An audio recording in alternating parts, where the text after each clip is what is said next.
Promotional consideration paid for by the following. We are all WWE fans here. It's why we're here, listening to this show and spending inordinate amounts of hours consuming, complaining, and just generally eating, sleeping, and breathing professional wrestling.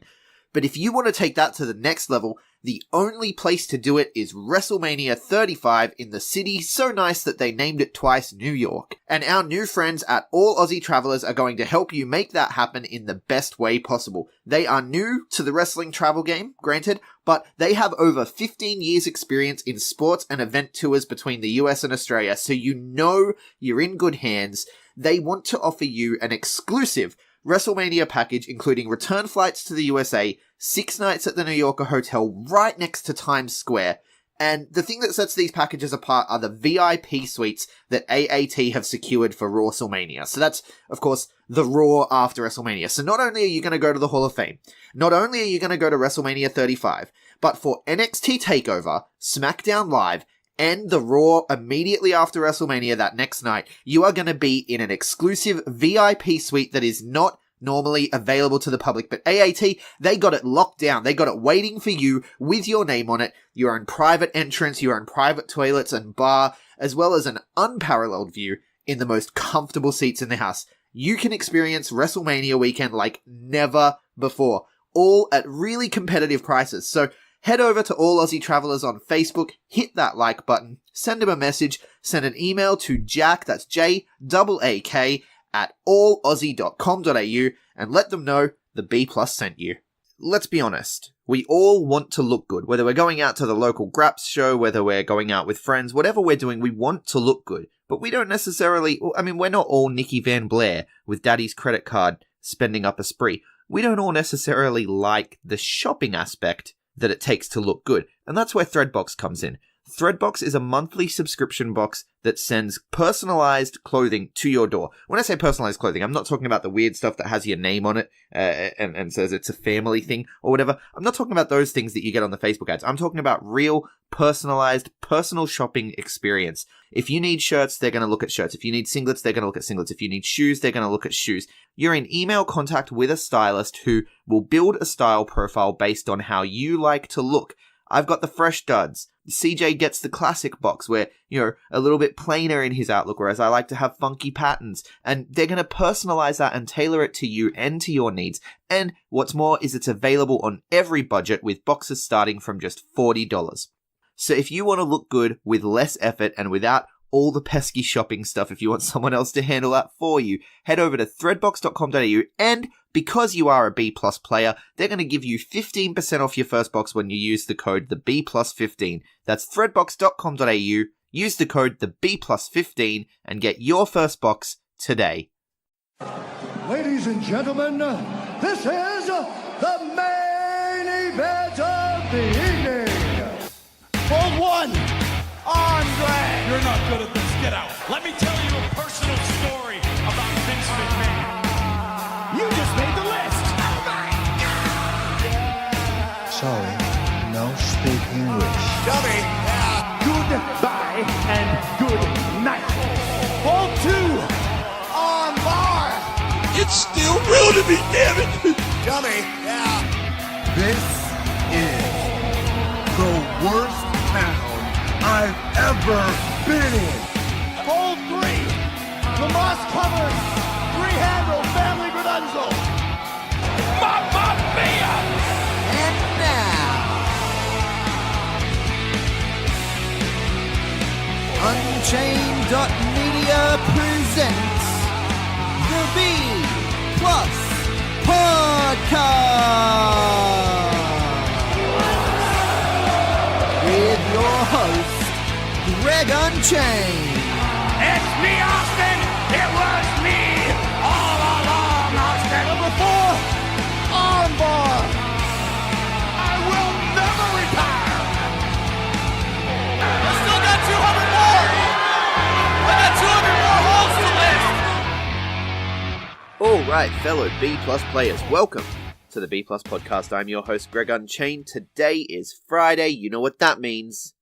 It's Aussie Grapps Day. It's our favourite day here at the B+. It's the day we sit down to talk about all things Australian professional wrestling. We also like to sit down and talk to an Aussie grappler or grappler-adjacent person. Today, I have two such individuals, Tom and Zach of Falcon Arrow Sound, the minds behind the most recent crop of original music in Melbourne City Wrestling. It's very exciting stuff, and we'll get to it. We'll get to it shortly. But first, let's take a look at everything happening this week in Aussie Grapps with the Aussie Grapps news. The top news this week is it is being reported. We don't know that this is news. It's kind of rumor at this stage. Nothing has been said by WWE. Nothing has been said by the man himself. The king of monsters, Jonah Rock, is allegedly heading to Orlando. Reports came out. I should probably know who reported it first, but I have no idea. It was probably PW Insider. That's from memory. It was PW Insider. So if I'm getting the credit wrong, I do apologize. But someone reported it, and it's gone all the way through. Dave Meltzer's talked about it as well. It's been on all the dirty dirt sheets. So as far as we know, just as much as we do with ACH, with Shane Strickland, with Trevor Lee, Jonah Rock is headed to Orlando. This is huge news for Jonah Rock, obviously, and for Australian professional wrestling just in general. Just to have more brand ambassadors for Aussie Grapps in the WWE is fantastic. And I'm really, really happy for Jonah. He is, of course, joining his mentor and trainer, one Jag Hartley Jackson, who announced recently that he has been hired by WWE to coach at the Performance Center. The more Aussies we get over there, the more Aussies we get succeeding anywhere, the better it is for everyone. So it's very exciting stuff.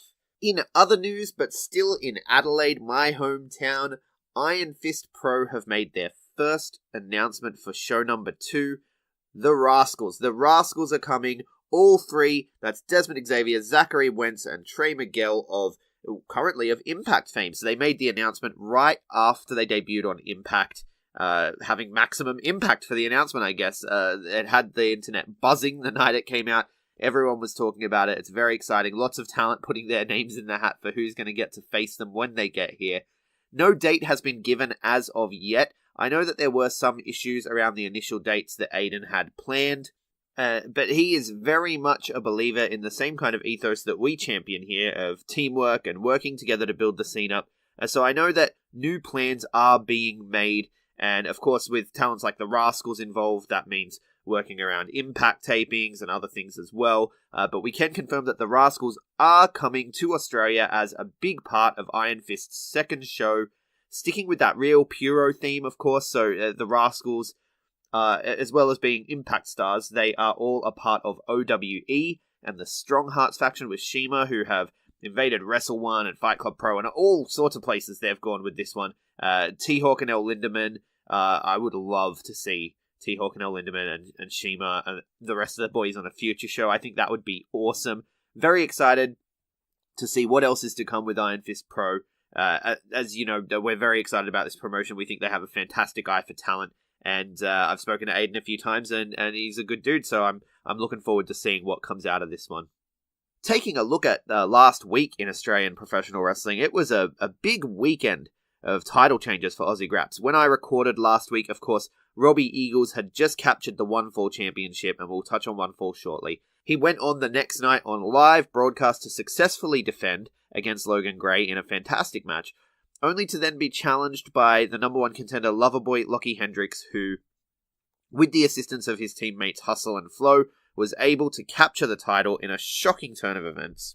Well, it wasn't really all that shocking, just because the Robbie and Logan match ended earlier than the broadcast was scheduled for. So, I mean, that doesn't necessarily mean anything, because this is a first-time promotion. It's a live situation. They're taping for TV. Things are going to be fixed up in post. So it could have just ended early, but I didn't feel like it was going to end early. So when Lockie Hendricks came out, it became pretty clear pretty quickly what was going to happen. And that's not all. That's not the only title change we had in Aussie Grapps last week. So we've still got a long way to go. Over in Western Australia, New Horizons Pro Wrestling had a night where every championship which was on the line other than Loki's MLW World title changed hands. So that means that Salem 6 became the Warrior Rising champion, Rory Holmes and London Hargraves became the SST Legacy Tag Team champions, King Shaheel became the Hybrid champion, and Julian Ward became the Art of Fighting champion. Now, one thing I will say about New Horizons Pro Wrestling is they are not short on championships. I'm not really a huge fan of having that many championships in a promotion, but it lends some extra weight to the matches, so it is what it is, and all of those titles changed hands on the biggest show of the year. But we don't stop there. Elsewhere, Harley Wonderland bested Indy Hartwell and Shazza McKenzie in a triple threat match to become the new Newcastle Pro Wrestling Women's Champion. Down in Victoria, Carlo Cash Money Cannon and Ken motherfucking Shamrock became the BCW Tag Team Champions in Melbourne. We will also touch on some BCW stuff shortly. And of course, in Adelaide, in my hometown, streaming live across the world on Kling, AJ Istria, one of the most underrated talents in this entire country, if not the world, managed to outlast Rat Daddy, defending champion Jonah Rock, Damian Slater, and Robbie Hart to become the Australian National Champion. This match is a must-watch. Rat Daddy especially had an absolute star-making performance in this match. I got worked. I thought he was shoot for real, like actually injured. I was sucked right in. I was right along for the ride. There were some very memorable moments in this match, almost all of them actually involving Rat. The dive off the balcony, the cheese grater with actual cheese, the super kick through the chair, the super kick to the medic who was saying, no, you can't compete. It was amazing. It was a great match. But of course, the ultimate moments in this match saw AJ Istria submitting Jonah Rock and submitting Rat Daddy and taking home the Australian national title. Jonah may be headed to Orlando if he is, but WrestleRampage, if Jonah is leaving, if it is true, and he's heading overseas, WrestleRampage is in very, very good hands moving forward, and I'm excited for the future there. As I touched on there, it was all live streamed. All or Nothing went live on Kling, the same service which took One Fall live earlier in the week. It looks to me like it was a raging success. I have not had a chance to talk to everyone since I've been planning the Sydney trip and everything, but the Twitter hashtag was fairly active and everyone really enjoyed the show. Critically, it was definitely a success. So it was great to be a part of a live wrestling experience with local talent involved, much like it was earlier in the week with One Fall. But this one definitely felt more like one of our wrestling shows, one of our Aussie Grapps shows that we talk about on a weekly basis here.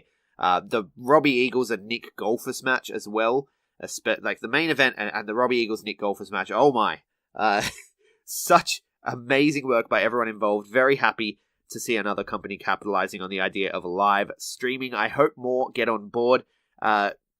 Let's talk about One Fall. One Fall went live again last night. I didn't get to watch it live because I was on the plane. I landed to a few people who did watch the show saying to me, it was pretty bad. I don't know.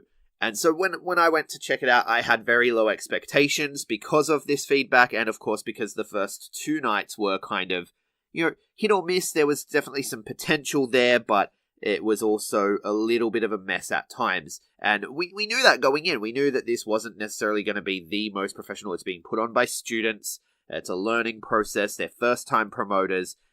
You never know what you're going to get, really. And the night 3 was, for me, unfortunately, night 1 to night 2 trended upwards. Night 3 did not trend upwards. I don't know if it decreased in quality.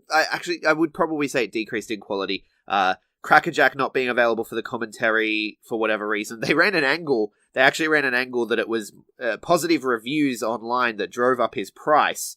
And that would be me, I think. I haven't seen any other reviews of One Fall, so sorry, I guess, because now we ended up without Crackerjack. And so the overall presentation quality, I feel, went down, and Crackerjack was a big part of that. Not just that, though, the ring broke. The ring chute broke in the first match. The ropes just went loose, completely loose. They tightened them up a bit as the night went on, but every time someone hit those ropes throughout the rest of the night, I struggled. I was cringing. It was hard to watch with that ring. So hopefully that issue gets sorted out by tonight's episode. A ring is probably not the easiest thing to organize in a day, so we'll see what happens there. Of course, by the time you hear this, that would have already aired. We will do...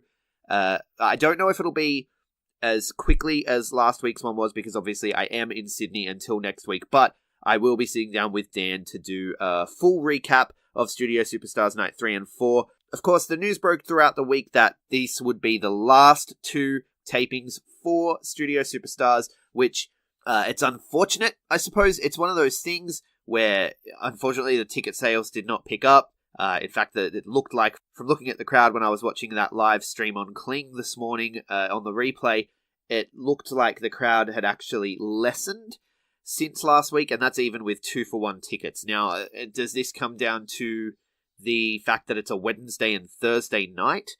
Does it come down to the fact that the first two shows were not necessarily the highest quality Aussie Grapps shows you can get? Probably a combination of both, but either way, the ticket sales are not where the company hoped it would be. I just hope everyone gets paid. That's my thing. I just hope that the promoter, much like with Iron Fist, when Iron Fist had a big international and they played to a crowd of only 90, the worry is, are people going to get paid? The worry is, did the promoter plan for this? Because sometimes, people get into promoting and not plan for the fact that it's very likely that your first show will lose money. I mean, you want to do everything you can to make sure that doesn't happen, obviously. And I can understand the mindset of an entrepreneur going in and saying, no, I'm not even going to think of that. I can understand that. But it's a bad idea. You need to plan for the worst case scenarios. And so I'm hoping that all the boys get paid. I'm hoping that everyone gets fixed up. And I'm hoping that, Chris and the 1-4 team can regroup from all of the challenges that they've had. Like I said, they did improve from night 1 to night 2. Production issues were still better with night 3. For the most part, camera work is still a little off, things like that. But it's stuff that, like I said, these are students. So, I don't know, I'm keeping an eye on it, obviously, and we will talk about it more on the review show. But the important thing to note is they did crown their tag team champions last night. The first ever 1-4 tag team champions, Hustle and Flow. All of the talent who were involved in these shows are doing a fantastic job with what they have to work with. And, Lockie Hendricks and Hustle and Flow just running roughshod over the entire promotion and claiming that they run the place because they have all 3 titles.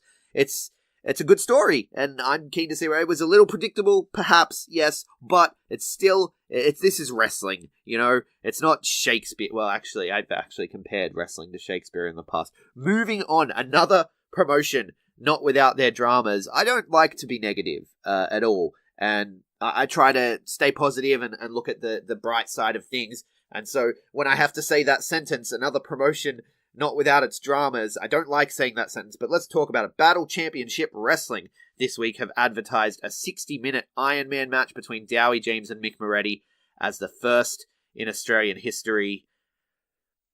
It's completely untrue. There have been plenty. I mean, you got to think, Australia is a big place, and it's, sometimes it's hard to be across everything that's happening, and Battle Championship Wrestling do sort of run along in their little bubble, kind of not necessarily paying attention from what I can see. I don't want to upset anyone, but it does look like they're just sort of plugging away, doing their thing, which I respect on a certain level. I've talked about BCW before as a place that has a lot of promise, and they do showcase some great talents across the country, but they also do at times make some baffling decisions. So, I mean, some of other talent, Davis Storm especially, has commented on this, as have others who have been involved in these types of matches before. It's very unfortunate. Dowie James, who is involved in the match, he put out a tweet, saying, I'm just going to wrestle. Don't blame me for what it says on the poster. I'm just going to show up and give everyone the best show that I can, which I absolutely respect. This is not anything to do with the talent, you guys. This has to do with the management and the promotional side of things, and they need to sort of pick that up. Kevin Chiat, our friend Kevin Chiat from over in Perth, he put together a list of other such incidents that BCW have been guilty of over the last year. Things like advertising Summer Rae for a match that was never going to happen, advertising Sid Parker for a death match he hadn't agreed to, which, of course, we did talk about a few weeks ago, advertising Melina to work in Melbourne up until bell time after she'd already pulled out of wrestling in Sydney a week before, and Madison had been brought down as a replacement.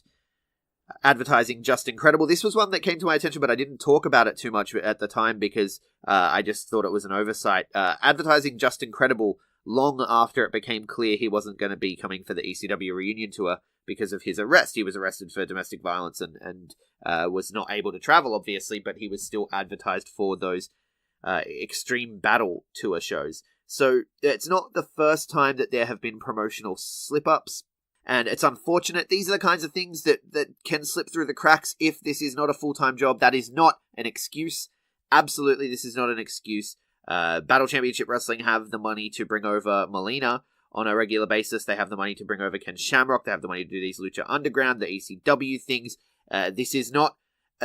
you can pay someone to make sure that these kind of mistakes aren't happening. If you don't have the time to be running it, get yourself a general manager who you pay to help you out with these things, because it's really something that when it becomes a pattern, when it becomes constant, it needs to be addressed. And BCW haven't responded. There's been a lot of online criticism, and BCW have not responded. One would hope they think to at least apologize to the talent who have been in these kinds of matches before. That seems like the logical first step.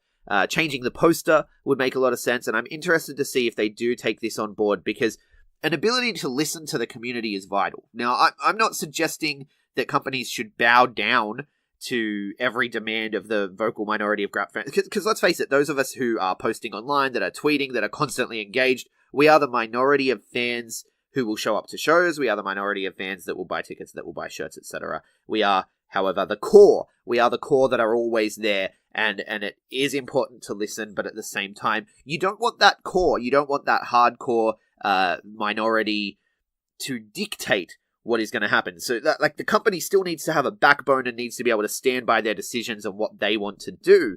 But, of course, you do need to listen, and this is well within the realms of acceptable feedback that fans and other people in the wrestling community are giving. It's definitely something that should be listened to, but we don't want to turn into the UK. I'm going to upset some people when I say this, but over in the UK, you see it. You see what happens when too much power is given by promotions to the demands of the vocal, hardcore, internet-based, very active fans.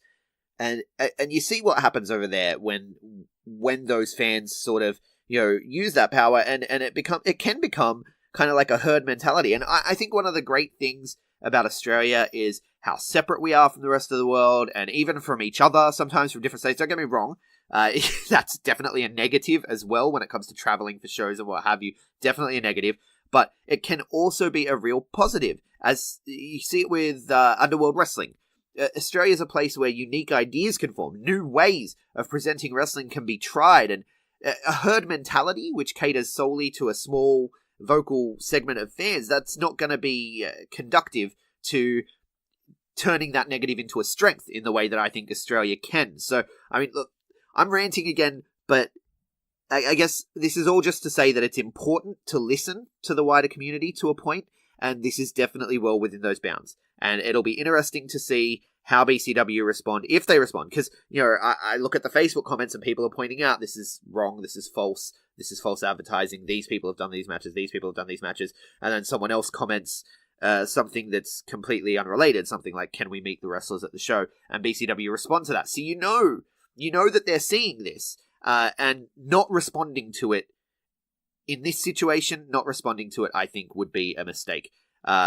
If they just keep plugging away as they have, which, like I said, to an extent, I also respect. Sometimes, you don't, when people are being negative, and then this is happening with One Fall as well, and my advice to Christopher One Fall was head down, thumb out the ass and work, right? Grind. That's what you do. I mean, if I listen to the haters, you'd all be listening to Ozrez right now. Ozrez! Not Aussie Grapps. You'd be listening to Ozrez if I was to bow down and cave into the demands of communist terrorists and other such online bullies. I'm getting carried away. No, it is. It's one of those things where you're going to hope BCW listen in this instance, but it's not great to always listen to Cater.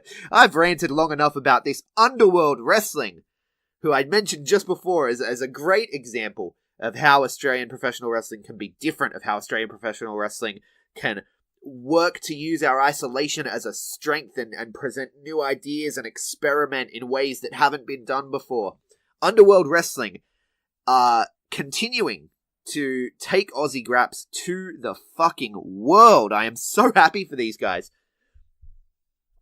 This week they announced that their show has been translated into French, and Spanish for French and Spanish-speaking markets, of course, with their distribution on Amazon Prime and Pivot Share as well, I presume. This is very, very important stuff that most places are going to overlook. I mean, MCW, we praised MCW with their putting subtitles on promos live for people, so when the promo videos play on the screen there, and they have subtitles live for people who may have disabilities, and it's something worth praising. But something we don't speak about a lot is how we can translate into other markets. And maybe it's because, people are still trying to get a grasp on the Australian market, which is fine, of course. We understand that. But Underworld Wrestling have come out of the gates as a truly global product. They have, a British guy and an American guy on commentary. They have a bunch of Aussie wrestlers. I mean, you got a guy sinking tinnies on his way to the ring, whose dad's name is Ken Oath. Fucking oath. I mean, come on. You can't get more Aussie than Underworld Wrestling. But at the same time, it's incredibly global. It's great for the live crowd. It's just ultra violence. And then they throw all the story stuff in later, which is really fun for the TV audience.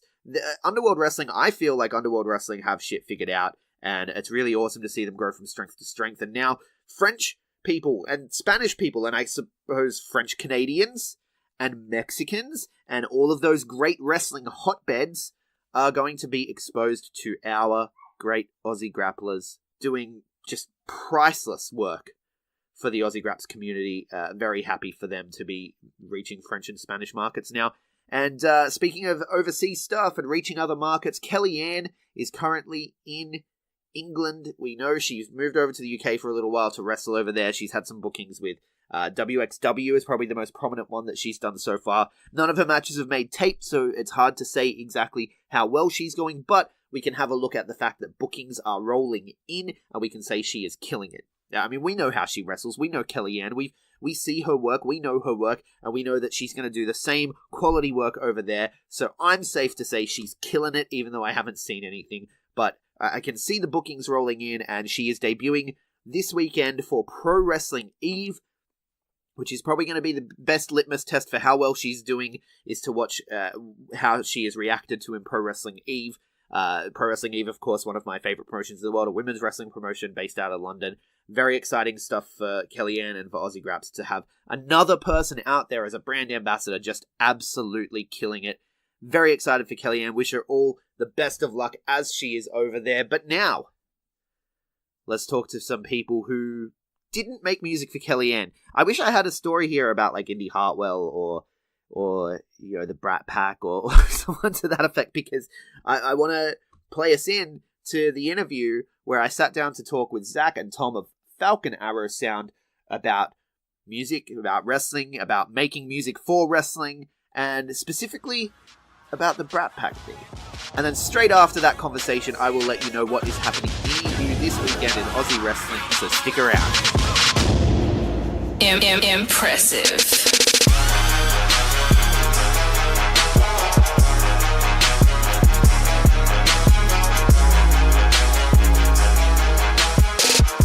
Okay, normally coming into these interviews, we hear a little ring bell, and I do the whole, ding, ding, ding, it's time to go kind of thing. But you're hearing us played in by the impressive theme song for Melbourne's own impressive Indy Hartwell. And I'm joined by the men behind the theme song, the CFOs of Australia, I guess you could call them, the minds behind the latest original themes that you hear in Melbourne City Wrestling, and soon the rest of the wrestling world. Tom, Zach, Falcon Arrow Sound.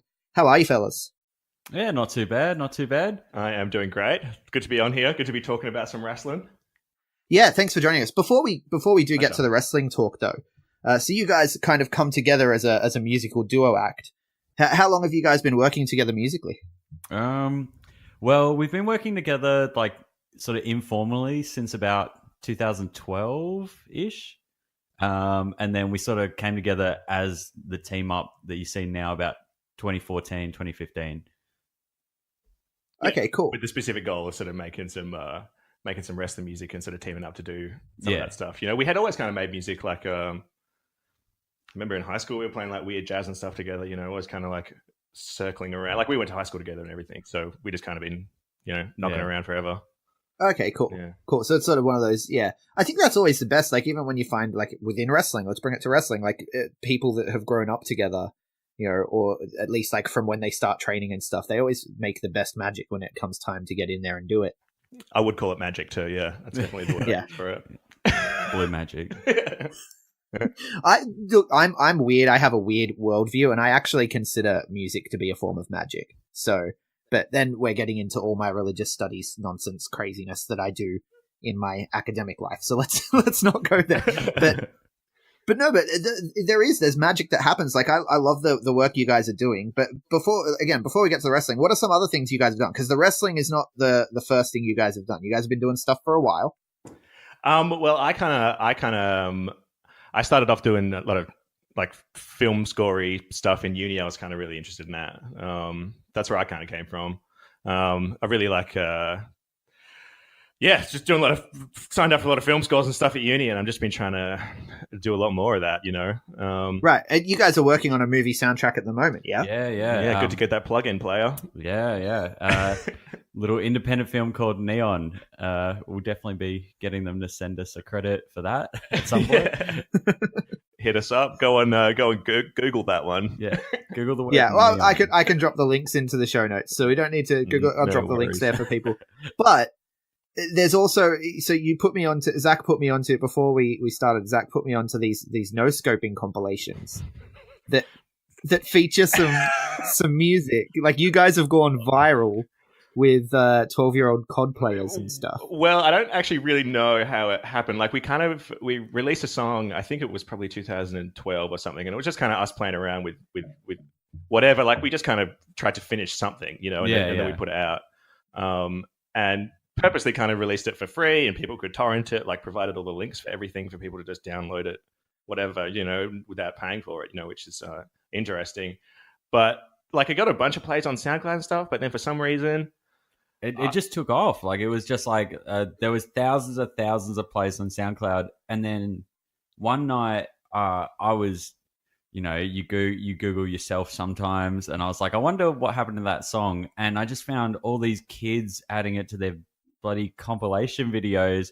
So it was them getting headshots and cracking jokes with their friends and stuff, and you would just hear, like, faintly in the background, our music, like, poorly edited into it.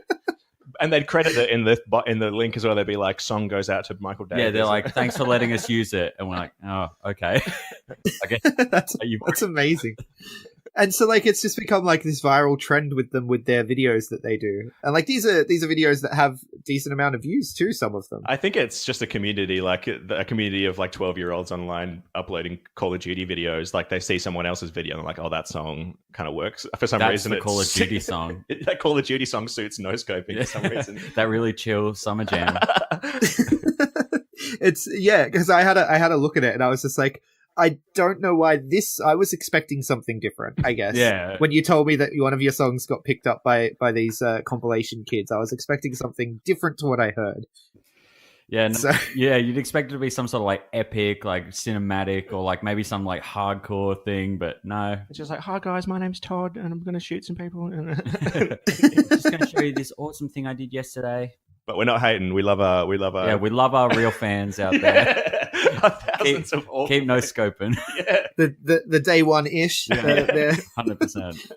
So how long have you guys been wrestling fans? Well, I'm pretty new to it, actually. I've been working with Zach for a long time, and he's been always into it, but he slowly has sort of taken me under his wing, and he would show me a couple of matches, then a couple of promos, and then he was like, "Oh, WrestleMania is coming up. You should come around to watch." I was like, "Oh, okay. Let's see what's happening there." That was 2 or 3 years ago, and now it's like a significant portion of my life is dedicated to watching matches. Yeah, it gets that way. So he just sort of chipped away at you. Oh yeah, he would have it on silent in the studio while we were working. Yeah, on other when music. Tom would come around, I'd put on Fox 8, you know, and I make sure we book in for a. I think it comes on. I think it comes on Tuesday for us over here, or Wednesday for us over in here in Australia. But I just have it on the background, and like we'd, you know, be chipping away at a tune or whatever, and then you see the new you see the New Day doing their trombone thing, and of course I was like, what's going on? And to someone who's never seen that bullshit before, I mean, that is truly what, like, you look at that and you go, what is going on here? Yeah, so I had to be into it, really. Yeah, well, it's Big E's gyrations, right? That's what draws you in. It's those big beautiful hips, dude. Yeah. So which Mania was it that made you a fan, Tom? So I won't say I was like an instant convert. It was WrestleMania. What was the one in 2016? Was it the Ultimate Thrill 33? Ride? I think that was the tagline. Was it the Ultimate Thrill Ride?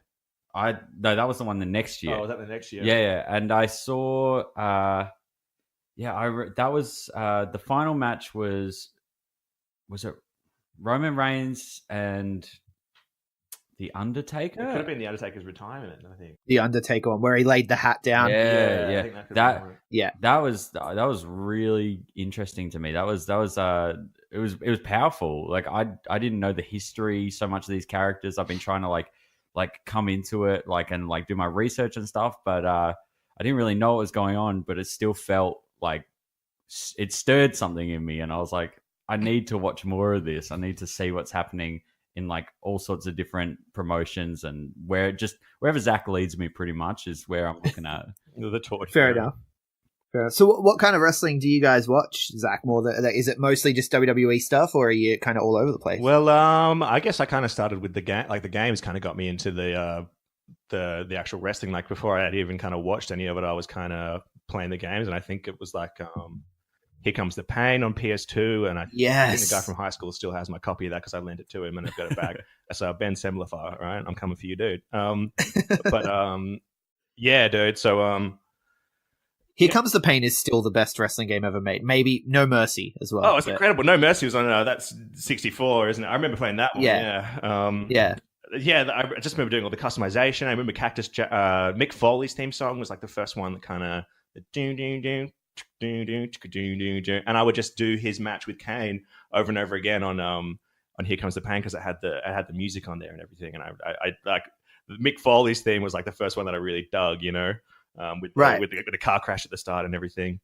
So that does bring me to my next question then, is like music and wrestling, they kind of go hand in hand. Right. So what you guys are doing now for Melbourne City, which we'll get to, is kind of a real integral part. What are some early themes that really, so you mentioned Mankind there. What else? What are some themes that you've heard where you were just like, this is wrestling? I remember watching that documentary Beyond the Mat, which is, I think, maybe the best wrestling documentary that's out there. Yes. And there was a clip of Jim Johnson talking about how he came up with Vader's theme. With the walking. And just him explaining the theory behind it. It's a big guy and he's got to walk the tempo of his walk and everything. I just remember that really sticking with me, and just being the kind of thing that I kind of aim towards when we're working on some of the MCW stuff or whatever it is, of just being like, where does the guy come from, and how can we best kind of score what he's doing, because it is like theater in a way, it's like it's theatrical, and you get to kind of sway the audience with how the music sounds, so it's like manipulation, really. You get to just manipulate a whole crowd full of people with. That's why I call it magic, man. That's why I call it magic. So yeah, because it's part of that. It is part of the story they tell, and the story is all used to emotionally manipulate everyone who's watching. And that's so cool as well. I mean, it's something that I really, something that's my favorite part about movies. It's my favorite part about anything, is sitting there and just letting it all kind of wash over you, Yeah. I'm not sure what your question was, dude. I forgot. Yeah, absolutely. No, well, I was looking for some themes that really got you into it. So you talked about the Vader. Oh, yeah, Vader's theme. Jim Johnson talking about it specifically. Talking about it, and Jake the Snake Roberts theme as well. I remember that one really sticking with me because that whole documentary is there's this really sort of tragic chapter with Jake the Snake Roberts, but he has a great theme. It's not the Trust Me one, but it's the it's just really cool, Of course, people like the Undertaker's theme, and I think Kane was a big one for me as a kid. I loved all the, like, when Kane had the proper outfit, and he wasn't like the governor of that Nashville or whatever it is. Before he was corporate Kane or Mayor Kane. Yeah, he used to just come out with the big fireworks and it'd be like, Jesus, like it truly was like, what is going on, Yeah, he had like that funeral dirge sort of situation going. Tom, what's the first thing that sticks with you, dude? Kevin Owens for sure. Kevin Owens. See, I get these old references from like, 2003 or whatever. I was about to say I'm new school. Yeah, that's kind of interesting. No, I just liked it because it's such a simple theme, but it's like everything which a rock song should be in like the 2010s is really what it is. Like just this dirty riff and just repeat it over and over. Like what is it? Dun, dun, dun, dun, dun, dun, dun. Yeah, those pauses too. The gaps are what makes it. Yeah, exactly right. Yeah. But okay. So moving with that, I mean, Tom. So don't make fun of him, man. The CFO stuff. I really like the CFO's music. All the stuff that they put out is fantastic. You're not a fan of the modern themes at all, Zach? Oh no, I'm a fan. Don't get me wrong. I'm a big fan. He's just a joker. Like he tends to put things down, but then he'll lift them back up again. Yeah, I'll put things down, but I secretly love them. I did like what they did with Kane's theme. I thought it was pretty cool. I like that. Yeah. Yeah. I mean, it's a hard job. I mean, there's a lot. I mean, you got to do a lot, Yeah. And of course, a lot of wrestling music is kind of trapped in new metal or like this kind of in the new metal zone. The new metal zone. Yeah, never to escape. Yeah, exactly. I was sad to hear what happened with Jim Johnson. I really like that guy. But I'm a fan of the CFO stuff. Okay, fair enough. So, how did you guys get working with Melbourne City? So the local guys, how did that come about? It was probably about over a year ago, and I had gotten the idea about May. Yeah, it was just before your birthday. Yeah, exactly. Yeah, and I had the idea in my head that I need to start networking. Get a Twitter and start tweeting everyone. All that kind of nonsense. And I just tweeted them. I just randomly tweeted them saying, "Are you guys after entrance music?" And they're like, "Yeah, send us an email." So I did, and it just happened to be at the same time that they were kind of looking to, start replacing some of the tunes that they were using with original ones and start making, original music part of the shows, and right, expanding their the scope of their production. Really, it was just good timing, to be honest. And then once I got the sort of like, oh, it's going to be happening. I remember it was Tom's birthday, and I was like, dude, no, you waited until I was really fucked up. About 3 a.m. or something. Yeah, it's like 3 a.m. and he was like, dude, I got the best surprise for you. And when he told me, like he's like wrestling themes, man, we're gonna be doing them. I was like, yeah, nah, not true. You're just bullshitting me at this point. You're taking advantage of a man on his birthday. But yeah, the next day it was still true, and that's it's been going well since. Yeah, that's heaps. So it wasn't a prank. So had you guys been out watching the local shows as well before that, or were you familiar with the talent? I had been to a couple of local shows here in Melbourne. I think I had been to an MCW show years earlier. But I think I had kind of swam away from wrestling, like watching wrestling on a weekly basis. So I had been to a couple of local shows, but 3 to 4 years ago, Okay, yeah. I remember seeing Sabu and RVD at a Comic-Con. Wow. 2010, and that was probably the first like live wrestling that I had seen, because I was a big ECW fan. Yeah, me too. Yeah. I used to get my dad to take me to those weird DVD shops in the city, and you just find like an NTSC DVD with like a printed cover on it, and then you could tell they pressed the DVD themselves, and it was like ECW hardcore matches, just like blood and guts everywhere. Yeah, I remember just watching those things a lot. But so yeah, I'd been to a couple of local shows, but not recently, Okay, cool. So I mean, look, when it comes to the MCW themes that you guys have done so far, they're really diverse, right? So you got like the real trap sounds on Indy Hartwell's theme, which fits her perfectly, by the way.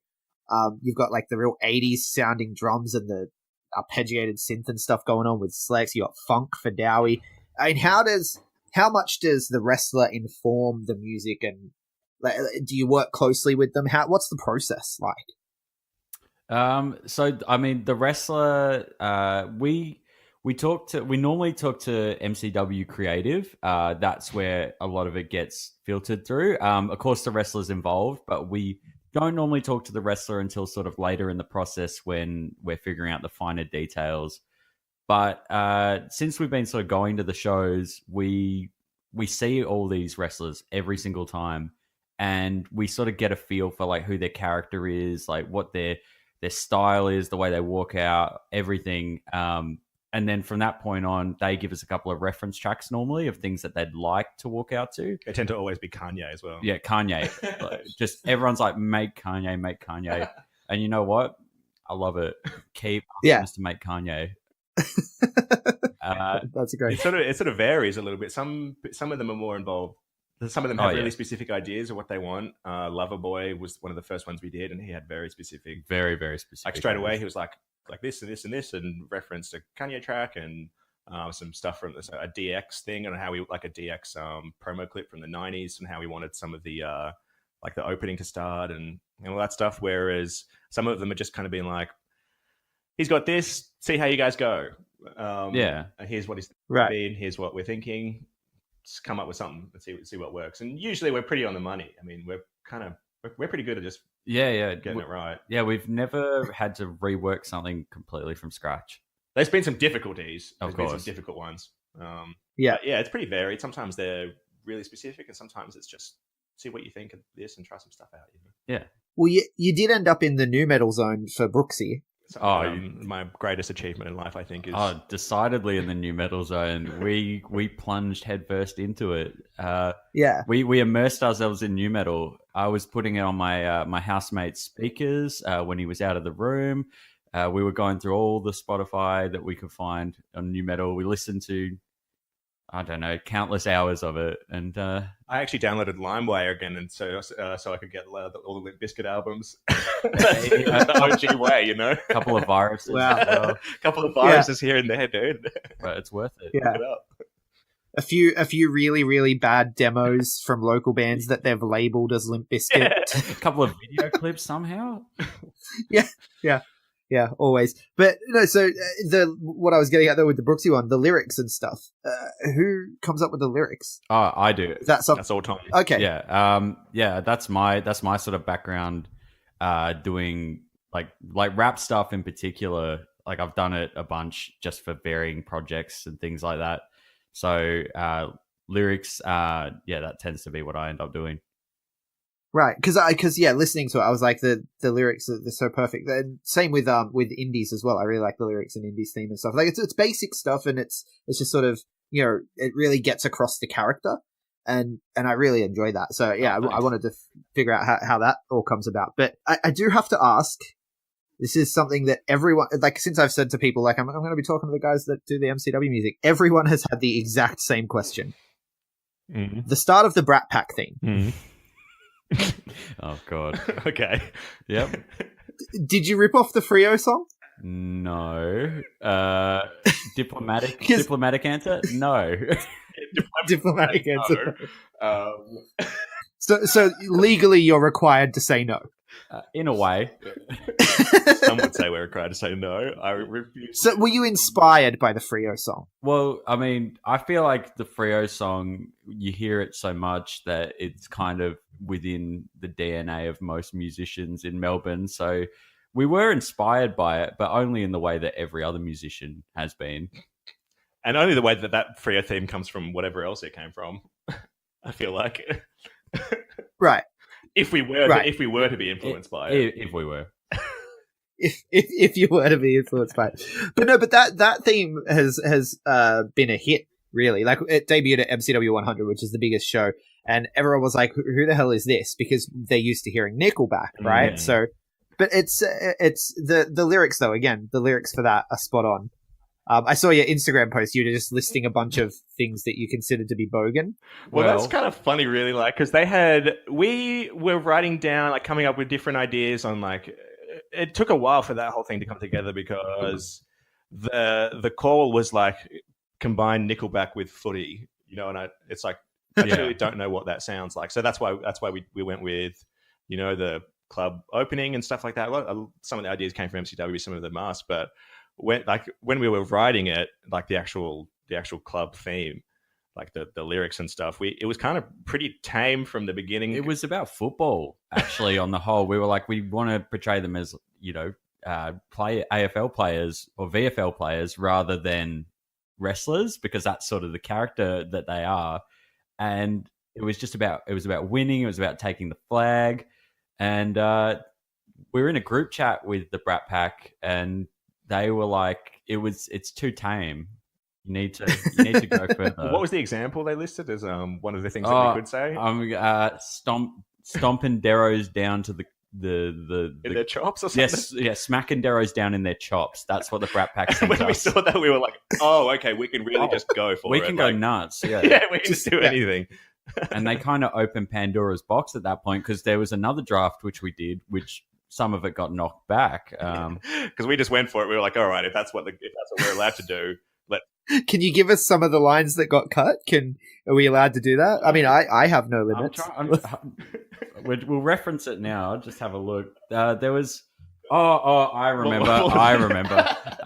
So we're saying... so it was... you know how it goes, like, Brat Pack, give him a smack, all that. So there was one stanza which was like, Brat Pack getting it on, sucking down cones from a gatey bong. And that one didn't really get flagged initially. We recorded a full demo of it with like a bunch of like the whole sort of club sound and everything, and no one said anything. And we were sitting there waiting for someone to be like, boys, you can't talk about gatey bongs in the Brat Pack theme. And eventually Zach was like, hey, just want to ask if that's cool. Yeah. Are you sure we shouldn't change that? And then they were like, oh yeah, probably a good idea.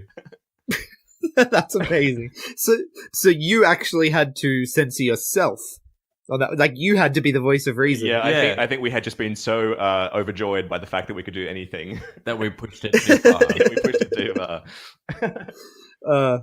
That's amazing. That's amazing. All right, so last thing I want to ask you, dream theme. If you could make a theme song for anyone. Jesus. Any wrestler. Or actually, if you want to make a stable, like put three guys together and make a theme song for three guys together. Live or dead, or what's the story? Can we go... Yeah, I'd say currently active. Currently active. Yeah. Well, I feel like I'm just going to have to be that guy and say Kenny Omega. Oh, yeah, 100%. Yeah, I feel like that dude. He's got a great theme at the moment, but we can do better, Kenny Omega. We're coming for you, man. We're coming for you, Kenny Omega. Right. Well, I know that the NJPW guys are loyal listeners to the B Plus podcast, so I'm sure someone can run that up the flagpole and get it to Kenny. Please do. Falcon Arrow Sound, Kenny. Where can Kenny and any other wrestlers who are listening who want to get their new custom theme done by Falcon Arrow Sound, where can they get in touch with you guys? Instagram, baby. The Instagram, look up Falcon Arrow Sound. That's ours. We own that. Message us anytime, any day. There's two of us, so someone will be available at some point. But yeah, we're happy for anyone to ask at any time. Awesome. Thanks so much for joining me, guys. No worries. Thank you. Pleasure.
There you have it. For everyone who asked, it's not a rip-off, legally speaking. And also, sucking down cones from a gatey bong is too far to go in a wrestling theme song. I don't know what those blokes were thinking. That was, you crossed a line. You crossed a line that no one noticed until you pointed it out. I thought that was amazing. Thank you so much to Falcon Arrow Sound for finding some time in their busy schedules to sit down and talk to me for 20 minutes or so. And if you are an Australian professional wrestler and you want to set yourself apart, hell, even if you're not in Australia, if you're listening to this from the UK, if you're listening to this from America, wherever you're listening to this, if you are a professional wrestler and you want to set yourself apart with a great pro wrestling theme, customized for you, with lyrics for you, if you want lyrics, if that's your kind of thing, I don't know, it's up to you. More people should be doing this because, I mean, we talked about OneFall earlier with their production issues, and one of the biggest production issues for me is the generic music. The not having access to good, solid entrance themes. If you are a talent and you go out of the way, you invest in yourself, just like you do with your gear, just like you do with your eating, with your gym. If you invest in yourself and get yourself a custom theme, when it comes time for you to be on a show like that, you can tell them, hey, don't worry about that, man. You don't need to worry about broadcast issues because I've got a theme that I own all of the rights to. So it's a big boon for you to have that. And as well, it makes you stand out. You know, someone wrote and recorded a song about you. That's incredible. It's impressive, even. So definitely, if you are in the market for a custom theme, hit up the Falcon Arrow Sound guys on Instagram. That's where I got in touch with them. They're very responsive and very easy to work with. So I definitely highly recommend that. And if you were a fan of that interview, of course, I am not the only person interviewing Aussie grapplers and grappler-adjacent peoples. That is also happening in other places around this great sunburnt land of ours. This week, Todd Eastman of Wrestle Radio Australia sat down to talk with Gavin McGavin, a previous guest from this show. Fantastic, fantastic interview. I like to cross a little bit between, having them kayfabe and tell some of their stories, and also, getting the shoot details. And this one was more of a shoot interview. It's nice to hear, different flavors for different folks. So it's nice to hear the things that Todd Eastman does. He just sort of sits down with them peer to peer because he's a guy in the wrestling industry. I'm a fan, so I never know when I'm being worked and when I'm not. And I like it that way. That's the way I like it. Todd likes to sit down and talk to them peer to peer, and it's a really good interview that he has there with Gavin McGavin about this business that we all love. And of course, on the Turnbuckle, I haven't had a chance to listen yet as I'm recording. It's probably only just dropped. Jackson Kelly, another previous guest of ours, a person who I believe is an absolute fucking star. Not in the making.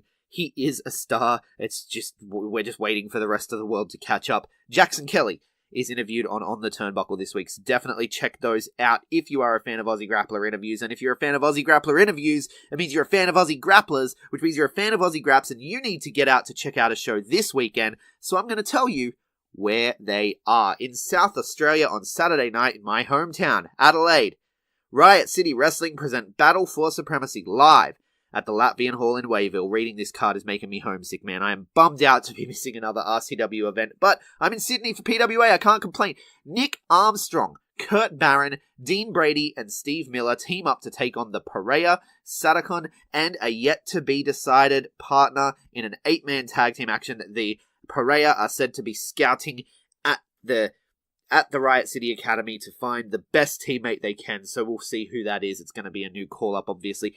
Adam Brooks is taking on Jet Armstrong. Indy Hartwell defends her Riot City Wrestling Women's Championship against Izzy Shaw and Blair Alexis. Now, Indy is down. This is her last championship. After losing her Nui Pro Women's title last weekend to Harley Wonderland, she's going to be fighting with everything she has to keep this one around her waist. But she has not one, but 2 hometown girls to compete with, so it's not going to be an easy task. Gavin McGavin returns to Riot City to defend his EPW championship against Chompin' Katie Trey, and RCW champion Chris Basso puts it all on the line against Zach Sabbath. This and more, not one to miss, definitely. Make sure you check it out if you're in town. Tickets start at $15. Saturday night in Victoria can only mean one thing. PCW Ignition are live from the Southeastern Entertainment Centre. Tickets for that one are $15. Elsewhere on Saturday night at the Reggio Ballroom in Parkville, Showdown Wrestling is live. Pitbull and Cletus take on the team of Fox and Andy Phoenix. JXT faces off with 13. Erica Reed and Aria take on Taylor Rose and Avery. Slade Mercer goes one-on-one with the Jurassic Punk Sid Parker. Gino Gambino meets Andy Roy in singles competition. And Dowie James faces off with the Enforcer in the Enforcer's final match. Dowie penned a lovely status about this match, and how at his first show that he attended as a fan back in 2002, PCW Risk, he became an instant fan of the Enforcer. And when he became a wrestler, he was trained by the Enforcer in his advanced class. So definitely go to Dowie's Facebook to read this post and to get around just the history that this match contains. And the Enforcer is a legend in the game here in Australia. So, if you're in Melbourne, get off your ass, go and support the boys, watch this last time matchup. Tickets start at $15. Over in Western Australia, Saturday night in Perth, All Action Wrestling are live once again at the Baldivis Recreation Centre. Mayhem face off against the Cosmic Defenders in Tornado Tag Team action. Leon Tully, Craven, and Ajax face off in triple threat match. Jugs challenges Felix Young for the AAW No Limits Championship. James Grace takes on Andrew the Shark Carter in a contract vs. career match, and much, much more. Tickets start at $15. Up in Queensland on Saturday night, IPW return to William Duncan State School for the Santa Rumble. I don't know if Mr. Christmas is booked. He should be. He should be. It's a Santa Rumble. How can you not have Mr. Christmas? In addition to the Santa Rumble that is featured in the show's name, CJ Youngblood and Jesse Love will clash over the IPW Australia title, and Bojack and Zeke Andino face off with the IPW Heavyweight Championship on the line. All this and more. Tickets start at $15. In Tasmania on Saturday, Tasmania Championship Wrestling are at the Elfin Sports Centre for Revolution. Zach Archer takes on Adrian Alexander. Eddie Jones and Dylan Daniels face off. Chris Lockwood and Andy Rhodes go one-on-one. Cyrus Burns and JJ Storm also face off, and much, much more. Tickets for that one are $15. In New South Wales, on Saturday night, Hunter Valley Wrestling are at Club Maitland City for their 4th anniversary show. 4 years. Congratulations, guys. Tommy Jewell and Falco are going one-on-one. The Buccaneer and Genghis Kong face off. Alex Titan is going to defend his HVW championship against the Misfit, and much, much more. Tickets start at $15. If anyone is going from Sydney to Hunter Valley, let me know. I am in the state. I would love to get to another show. I'm going to PWA. I would love to get out to Hunter Valley Wrestling as well. So if anyone from Sydney is road tripping out to Hunter Valley, let me know, because I would love to jump on board and catch my first Hunter Valley Wrestling show if possible. But the reason I am here in Sydney, well, one of the reasons, it's also, close to Christmas and I have family here, but one of the reasons I am here in Sydney, the main reason, let's be honest, Friday night, PWA are at Max Watts for Fridays Are For The Babes. 4 Nations, One Direction, The Babes, and Tree Hugger Lucci and Belle Pierce face off in 4-way tag team action. Jude London and Matt Diamond take on the TMDK team of Mikey Broderick and Damian Slater. Michael Spencer goes one-on-one with Madison Eagles. Jax Jordan looks to topple his bully, Matty Wahlberg.